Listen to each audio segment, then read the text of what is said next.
শিল্প খাতে জ্বালানি সংকটের কারণে উৎপাদন যেমন ব্যাহত হচ্ছে, তেমনি বাড়ছে পণ্য তৈরির খরচও। এতে কমছে প্রতিযোগিতা সক্ষমতা। অন্যদিকে বেড়ে চলছে জ্বালানি খাতে ভর্তুকির পরিমাণ, চলতি বছর যা ৬৮,০০০ কোটি টাকা। এমন পরিস্থিতিতে ব্যবসায়ীরা জানাচ্ছেন তাদের কারখানাগুলো তীব্র জ্বালানি সংকটে ভুগছে। রাজধানীর ব্র্যাক সেন্টারে সিপিডির আয়োজিত আলোচনায় এলএনজি আমদানি বাড়ানোর দাবি জানান তারা।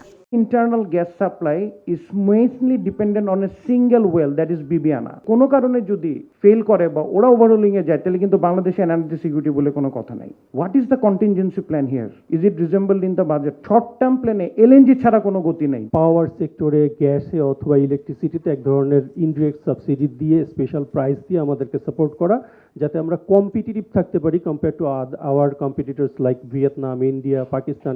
আলোচনায় বলা হয় ২০৩০ সাল নাগাদ মোট চাহিদার ৭৫% সরবরাহ হতে পারে এলএনজি থেকে। সাশ্রয়ী মূল্যে জ্বালানি সংকট মোকাবেলায় দীর্ঘমেয়াদী কৌশল কি হবে তা সরকারের পাশাপাশি রাজনৈতিক দলগুলোর নির্বাচনী ইশতিহারে থাকা উচিত বলে মনে করে সিপিডি। আগামীতে ইলেকশন হলে ইলেকশন ম্যানিফেস্টোর ভিতরেও আমাদের যে জিনিসগুলো আনা দরকার জ্বালানি রূপান্তরের জন্য, সেই জায়গাগুলোরও যদি বিষয় বা বিশ্লেষণগুলো আমরা পাই, সেটাও আমাদের জন্য একটা পাওনা হতে পারে। সরকারের দিক থেকে নবায়নযোগ্য জ্বালানির ওপর নির্ভরতা বাড়ানোর পরিকল্পনা আসলেও নতুন বাজেটে সৌর বিদ্যুৎ প্রকল্পের জন্য বাজেট বরাদ্দ কমে যাওয়ায় উদ্বেগ প্রকাশ করেছেন আলোচকরা। আমাদের যে রিসোর্সগুলো দরকার হবে তা আমাদের অ্যাভেলেবল থাকবে। ইয়ানুর শিফাত, সময় সংবাদ, ঢাকা। আসলে